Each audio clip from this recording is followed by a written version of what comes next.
नमस्कार दोस्तों, मैं हूँ अपूर्वा और आज आपको नींद के सुहाने सफर पर ले जाने के लिए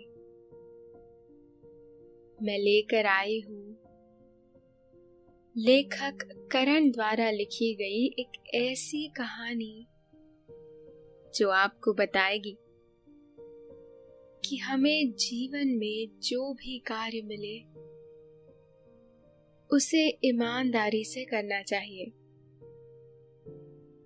फिर चाहे हम कितने ही बड़े संकट में क्यों न फंस जाए। यदि हमने ईमानदारी का दामन थामा है तो उसे त्यागे नहीं। ये कहानी है गोपाल की, जो बहुत ही सीधा साधा और ईश्वर भक्त हलवाई था। वो ईमानदारी से लड्डू बनाता और उन्हें बेचता था। ईश्वर की कृपा से उसका काम अच्छा चलता था। उसके हाथों में ऐसा जादू था कि जो भी उसके हाथ के लड्डू खाता वो उसी के गुण गाता रहता। एक दिन उसके पास एक कपटी और लालची व्यक्ति सुरेश आ गया। उसने अपनी भोली भाली बातों से गोपाल का दिल जीता और उससे सारा काम सीखकर उसी के सामने उसी के जैसे एक लड्डू की दुकान खोल ली। इसके बाद कहानी में क्या हुआ, जानने के लिए सुनते हैं आज की कहानी। लेकिन पहले आप अपने आसपास की सारी लाइट्स ऑफ करके आराम से लेट जाएं। अपनी आंखें धीरे से बंद कर लीजिए। अब थोड़ा सा अपने शरीर को आराम दीजिए।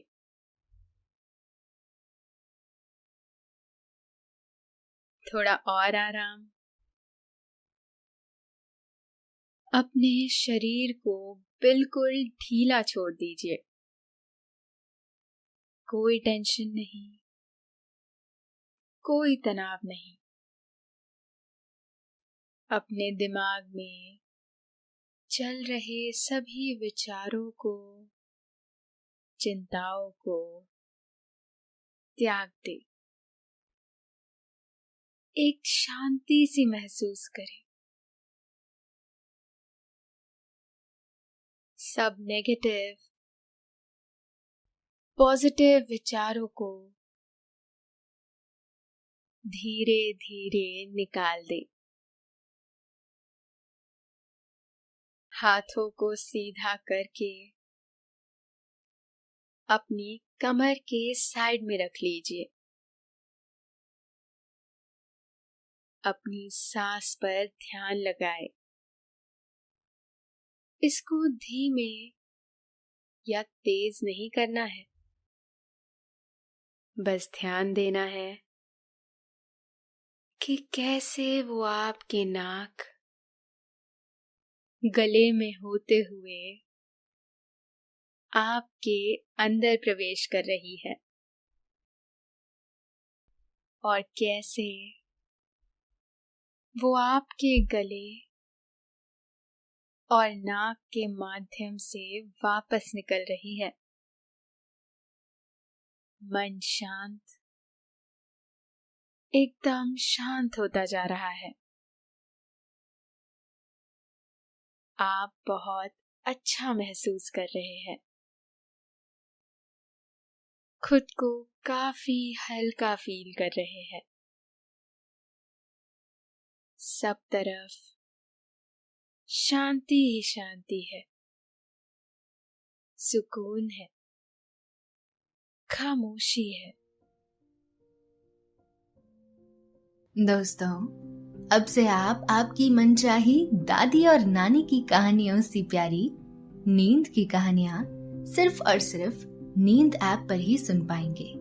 तो इसी तरह हमारे साथ कहानियों के जरिए जुड़े रहने के लिए आपकी अपनी नींद ऐप इंस्टॉल करें। दोस्तों, गोपाल अपने गांव का माना हुआ हलवाई था। उसकी दुकान के लड्डू गांव-गांव में मशहूर थे। जो भी एक बार गोपाल की दुकान से लड्डू खाता, वो बस गोपाल के ही गुण गाता रहता। इस तरह वो सारे गांव में मशहूर हो चुका था। गोपाल की पत्नी भी उसके कामों में हाथ बटाया करती थी। त्योहारों में तो गोपाल को सांस लेने की फुर्सत नहीं होती। दाम भी कम थे और मिठाई में स्वाद भी ज्यादा था। वहां के राजा के यहाँ और दूर दूर के राजघरानों में जब भी कोई उत्सव होता तो लड्डू गोपाल हलवाई के दुकान से ही जाते थे। ऐसा नहीं था कि गांव में सिर्फ एक ही लड्डू की दुकान थी, लेकिन गोपाल के हाथों में ईश्वर का कुछ ज्यादा ही करम था। और होता भी क्यों ना, गोपाल भगवान राम की बहुत भक्ति करता। शायद इसीलिए गोपाल दिल का एकदम साफ था। किसी से कोई बैर नहीं। वो तो गांव में सबकी मदद करने के लिए तैयार रहता था। एक दिन सुरेश नाम का एक लड़का काम की तलाश में गांव आया। वो पहले भी काम की तलाश में बहुत सारे गांव घूम चुका था और अब वो गोपाल के गांव पहुंचा था। उसके पीछे की वजह थी गोपाल हलवाई की प्रसिद्धि। सुरेश जहां भी काम करता था, उसे यही सुनने को मिलता था कि लड्डू बनाना तो कोई गोपाल हलवाई से सीखे। ये सुन सुरेश सोच में पड़ गया कि आखिर गोपाल हलवाई ऐसा क्या जादू करता है जिससे दूर दूर के गांव के लोग भी उसकी तारीफ करने से थकते नहीं हैं। सुरेश गोपाल के गांव में गोपाल हलवाई की दुकान पर काम सीखने आया था, क्योंकि उसे लग रहा था कि पैसा कमाने का यही सबसे अच्छा तरीका है। उसने सोचा कि वो गोपाल हलवाई से मिठाइयां बनाना सीखकर अपने गांव में जाकर अपनी दुकान खोलेगा और खूब सारे पैसे कमाएगा। सुरेश ने गांव के लोगों से गोपाल हलवाई की दुकान के बारे में पूछा और फिर जैसे तैसे गोपाल की दुकान पर पहुंच गया। गोपाल हलवाई को देखते ही सुरेश ने उस्ताद कहते गोपाल के पांव पकड़ लिए, जिसे देखकर गोपाल हैरान हो गया और साथ में खड़ी उसकी पत्नी भी। गोपाल ने सुरेश से कहा, ना मैं तुम्हें जानता हूं ना पहचानता हूं, तो मैं आपका उस्ताद कैसे हो सकता हूं? तभी गोपाल के सामने सुरेश ने नाटक करते हुए कहा, गुरुजी, आप मेरे गुरु द्रोणाचार्य हो और मैं आपका एकलव्य हूँ, और अब इस एकलव्य को अर्जुन बनाने का काम आपका है। अब मैं आपकी शरण में आ गया हूँ गुरुजी। सुरेश ने गोपाल से कहा, मैं बहुत ही गरीब घर से हूँ। मुझे काम की बड़ी जरूरत है। मुझे आप काम पर रख लीजिए। गोपाल दिल का बहुत ही कोमल था। उसने कभी किसी का दिल नहीं दुखाया था। सुरेश की बातें सुनकर उसके दिल में सुरेश के लिए करुणा का भाव उभर आया और उसने बिना किसी सोच विचार के सुरेश को काम पर रख लिया। लेकिन गोपाल की पत्नी को दाल में कुछ काला लग रहा था। लेकिन गोपाल ने कह दिया था तो गोपाल की पत्नी कुछ नहीं कर पाई। रात के समय गोपाल की पत्नी जब खाना लेकर गोपाल के पास आई तो उसने सुरेश की बात गोपाल से करनी चाहिए। लेकिन गोपाल सुरेश की बातों से मोहित हो चुका था। गोपाल ने पत्नी के सवालों का जवाब देते हुए कहा, तुम जैसा सोच रही हो वैसा कुछ नहीं है।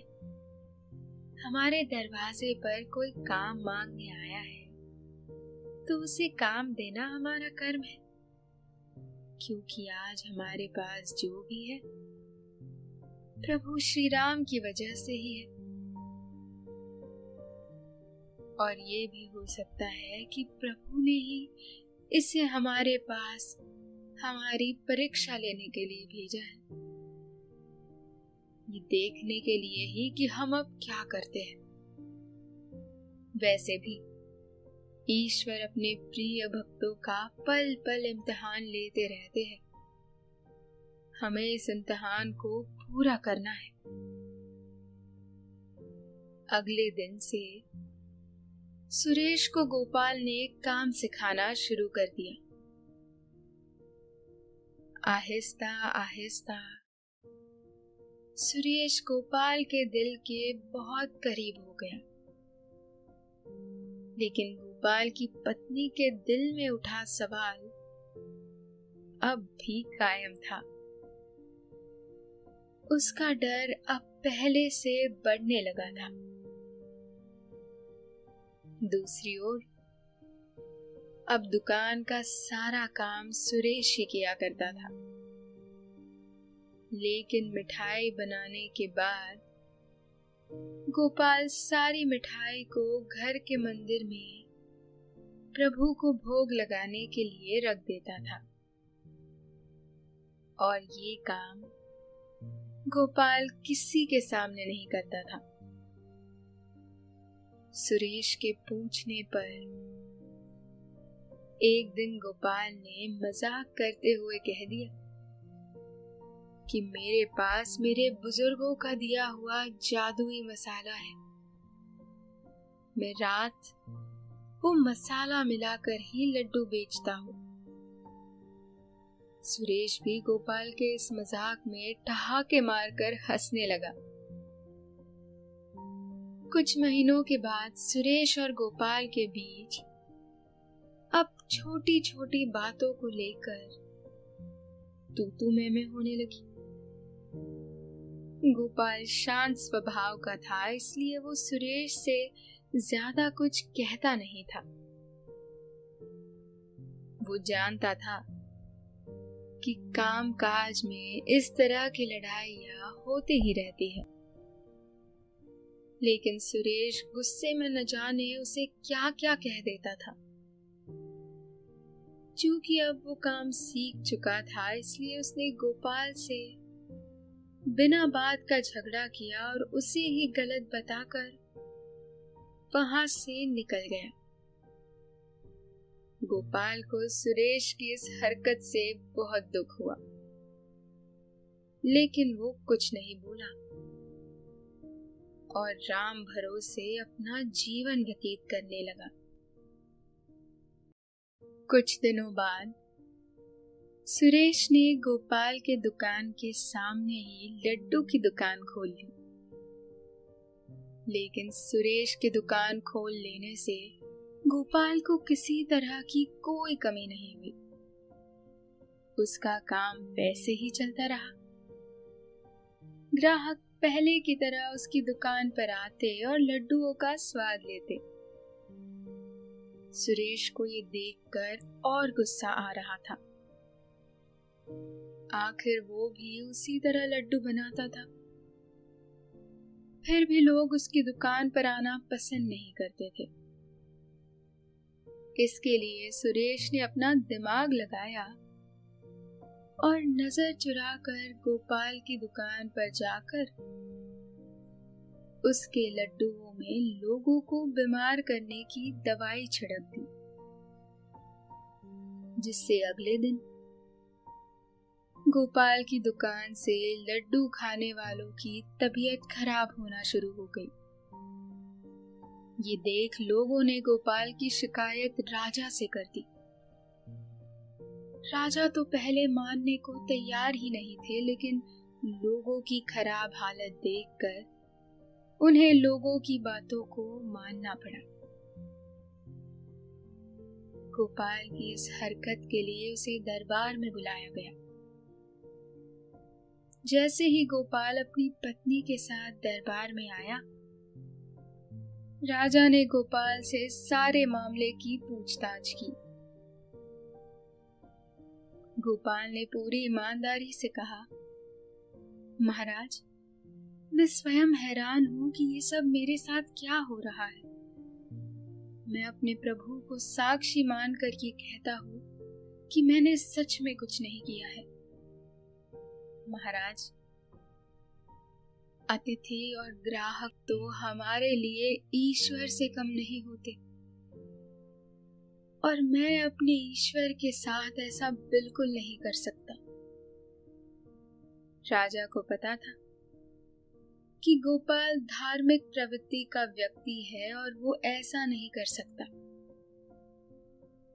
महाराज जानते थे कि इस अपराध के पीछे कोई और है। सब लोग चले गए। राजा ने अपने एक सिपाही से सारे मामले का पता लगाने के लिए कहा। एक रात गोपाल अपने कमरे में सो रहा था। तभी उसकी पत्नी को दुकान में कुछ गिरने की आवाज आई। गोपाल की पत्नी जैसे ही दुकान में पहुंची, उसकी नजर सुरेश पर पड़ी, जो गोपाल के द्वारा बनाए गए लड्डुओं में दवाई मिला रहा था। ये देख गोपाल की पत्नी ने अपने पति को धीरे से जगाया और उसे सुरेश की वो करामात दिखाई। ये देखकर गोपाल भी हैरान हो गया, लेकिन अब वो राजा के सामने उसकी सच्चाई दिखाना चाहता था। इसलिए उसने अपनी पत्नी के साथ एक तरकीब बनाई। अगले दिन उसने राजा से कहा, महाराज, मुझे पता चल गया है कि मेरे साथ प्रजा के स्वास्थ्य के साथ ये अपराध किसने किया है। राजा ने हैरान होकर कहा, कौन है वो जिसे ऐसा कार्य करने में बिल्कुल भी लज्जा नहीं आई? कौन है वो गोपाल, जल्दी बताओ। गोपाल ने राजा से कहा, महाराज, आप कल गांव के दोनों हलवाइयों से लड्डू मंगवाइए। आपके सामने सब दूध का दूध और पानी का पानी हो जाएगा। गोपाल के कहे अनुसार राजा ने वैसे ही किया और अगले दिन गोपाल और सुरेश दोनों को ही राजमहल के लिए लड्डू बनाने का आदेश दे दिया गया। आदेश मिलते ही दोनों ओर तैयारियां शुरू हो गई। दोनों ही राजा की नजरों में अपनी अपनी जगह बनाना चाहते थे। गोपाल ने हर रोज की तरह अपनी दुकान का सारा काम खत्म किया और अपने घर के मंदिर में सारे लड्डू भगवान के भोग के लिए रख दिए। दूसरी ओर जैसे ही सुरेश ने अपना काम खत्म किया, उसे गोपाल का ख्याल आया। वो सोचने लगा कि अगर आज भी वो गोपाल के लड्डुओं में दवा मिला दे तो राजा से गोपाल को दंड और उसे इनाम मिलेगा। ये सोच सुरेश चोरी से गोपाल के घर की मंदिर की खिड़की पर चढ़ गया। इससे पहले कि वो अपनी चाल चलता, उसके कानों में गोपाल और उसकी पत्नी की बातें सुनाई दी। गोपाल की पत्नी कह रही थी, आपने तो कमाल कर दिया। राजा जी के सामने पेश करने के लिए इतने शानदार और स्वादिष्ट लड्डू बनाए हैं कि इनकी खुशबू से सारा घर महक उठा है। आप ऐसा क्या डालते हैं कि आपके हाथों के लड्डू इतने स्वादिष्ट और पौष्टिक बनते हैं? इस पर गोपाल ने अपनी पत्नी को उत्तर देते हुए कहा, अरे ये तो मेरे जादुई मसाले का कमाल है। सुरेश को इसके बारे में मैंने कभी नहीं बताया।